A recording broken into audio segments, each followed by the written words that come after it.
أعوذ بالله من الشيطان الرجيم بسم الله الرحمن الرحيم السلام عليكم ورحمة الله وبركاته الحمد لله رب العالمين إن الحمد لله نحمده ونستعينه واستغفره ونعوذ بالله من شرور أنفسنا ومن سيئات أعمالنا من يهده الله فلا مضل له ومن يضلله فلا هادي له أشهد أن لا إله إلا الله وحده لا شريك له وأشهد أن محمدا عبده ورسوله لا نبي بعده اللهم صل على محمد وعلى آل محمد يا أيها الذين آمنوا اتقوا الله حق تقاته ولا تموتن إلا وأنتم مسلمون ربنا ظلمنا أنفسنا وإن لم تغفر لنا وترحمنا لنكونن من الخاسرين Subhanallah wa bihamdihi subhanallahil azim la ilaha illa anta subhanaka inni kuntu minadh dhalimin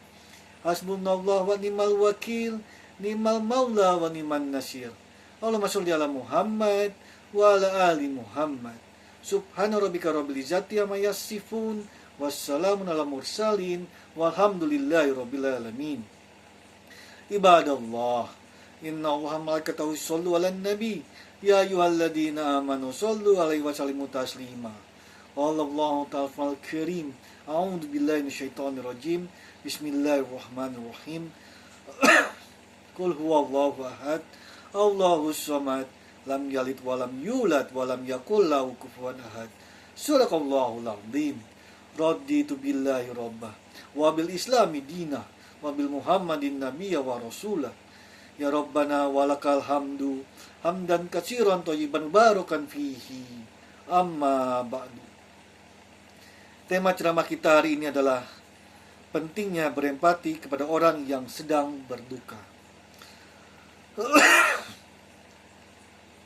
Para ikhwan wa akhwat rahimakumullah, puji syukur alhamdulillahirabbil alamin, Tuhan semesta alam yang senantiasa melimpahkan nikmat-Nya kepada kita semua. Dia yang menurunkan ketenangan di hati hamba-Nya, memberikan kekuatan di saat cobaan menimpa, serta menumbuhkan harapan ketika kita hampir putus asa. Maka marilah kita senantiasa bersyukur dengan hati yang yakin bahwa kita tidak pernah ditinggalkannya. Sholawat dan salam mari kita persembahkan untuk teladan kita sepanjang zaman, Nabi Muhammad SAW. Allahumma sholli ala wa sallim ala Sayyidina Muhammad wa ala alihi wa sahbihi. Beliau adalah sebaik-baiknya contoh bagi kita yang pernah merasakan kesedihan. Dunia boleh memusuhinya, orang-orang terdekat boleh meninggalkannya, tapi keyakinannya bahwa Allah selalu bersama tidak pernah hilang. Semoga kelak kita mendapatkan syafaatnya yang dikumpulkan bersamanya dalam surga yang abadi. Selanjutnya sudah menjadi amanah bagi kami untuk terus mengingatkan pentingnya memperkuat iman dan menjalankan kehidupan yang takwa bagi kita semua. Mari kita pahami bahwa takwa tidak hanya perihal daftar ibadah yang kita kerjakan, tetapi juga perihal bagaimana kita membantu dan menolong saudara-saudara kita yang sedang tertimpa ujian, khususnya dengan berempati dan hadir bagi saudara kita yang sedang berduka. Para ikhwan wa akhwat rahimakumullah, mari kita sejenak menengok ke dalam kehidupan kita di tengah hiruk pikuk dunia dan kesibukan masing-masing. Seringkali kita lupa untuk memperhatikan keadaan orang di sekitar kita. Terkadang tanpa kita sadari ada saudara, tetangga, atau kerabat kita yang sedang berjuang menghadapi duka, mungkin karena kehilangan orang tercinta, diterpa musibah, atau bahkan dilanda kesepian yang mendalam. Mereka tersenyum di depan kita, tetapi hati mereka mungkin menjerit kesakitan. Islam sebagai agama yang sempurna tidak hanya mengajarkan tentang hubungan vertikal kita dengan Allah atau hablum minallah, tetapi juga sangat menekankan hubungan horizontal dengan sesama manusia atau hablum minan nas. Salah satu bentuk dari hablum minan nas adalah empati, yaitu berusaha untuk merasakan apa yang orang lain rasakan dan keinginan tulus untuk meringankan bebannya. Ajaran yang ini tertera dengan sangat jelas dalam Al-Quran. Allah berfirman yang artinya, tolong menolonglah kamu dalam mengerjakan kebajikan dan takwa, dan jangan tolong menolong dalam perbuatan dosa dan permusuhan. Bertakwalah kepada Allah, sesungguhnya Allah sangat berat siksaannya Quran surat Al-Maidah ayat 2. Makna dari frasa albir dalam ayat ini sangat luas. Ia mencakup segala bentuk kebaikan yang menghubungkan kita dengan sesama manusia. Salah satunya adalah menunjukkan kebaikan kepada sesama. Hal ini sebagaimana penjelasan Syekh Muhammad Sayyid Tantawi dalam kitab At-Tafsirul Wasit lil Qur'anil Karim jilid 4 halaman 32. Ia mengatakan yang artinya, dan albir artinya adalah meluaskan atau memperbanyak dalam berbuat kebaikan dan memberikan atau menunjukkan kebaikan kepada manusia. Berdasarkan penjelasan di atas, maka salah satu wujud nyata dari albir adalah kepekaan dan empati kita terhadap mereka yang sedang berduka.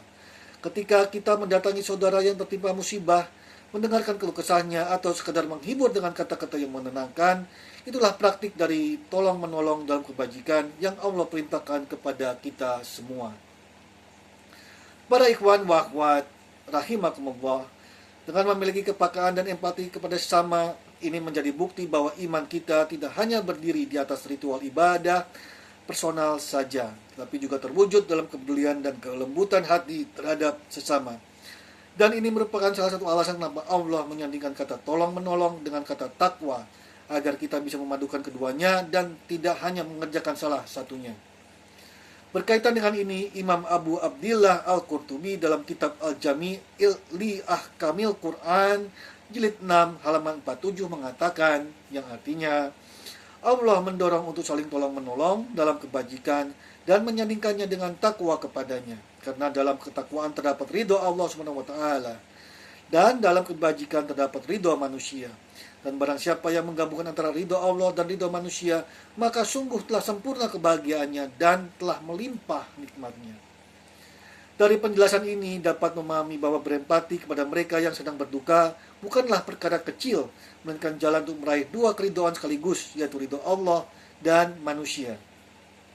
Saat kita hadir untuk menguatkan yang lemah, menghibur yang bersedih, dan menemani yang kehilangan, sesungguhnya kita sedang menunaikan ibadah sosial yang sangat besar nilainya. Para ikhwan wa akhwat rahimakumullah, selain ayat dan penjelasan-penjelasan di atas, Rasulullah SAW juga menjelaskan kepada kita semua perihal pentingnya kepedulian dan empati kepada mereka yang sedang berduka. Bahkan mereka yang berempati juga dijanjikan mendapatkan balasan yang sama kelak di akhirat. Disebutkan dalam salah satu hadisnya, Nabi bersabda yang artinya, siapa yang menghilangkan satu kesusahan dari kesusahan-kesusahan dunia seorang mukmin, maka Allah akan menghilangkan satu kesusahan dari kesusahan-kesusahan akhirat darinya. Dan Allah senantiasa menolong hamba-hambanya selama hamba itu menolong saudaranya. Hadis riwayat At-Tirmizi. Demikian ceramah pada kali ini. Semoga dapat mengingatkan kita semua akan pentingnya mengasah kepekaan hati dan menumbuhkan empati terhadap sesama, khususnya mereka yang sedang dilanda musibah dan kesedihan. Mari kita jadikan materi ceramah ini sebagai motivasi untuk lebih peduli dan peka terhadap lingkungan sekitar, serta senantiasa menjadi pribadi yang memberikan kenyamanan dan ketenangan bagi orang lain. Demikian, syukran. Barakallahu lakum fil Qur'anil azim. Jazakumullahu khairan katsiran wa billahi taufiq wal hidayah. Ihdinas siratal mustaqim. Wallahu muwaffiq ila aqwamit thoriq. Wassalamualaikum warahmatullahi wabarakatuh.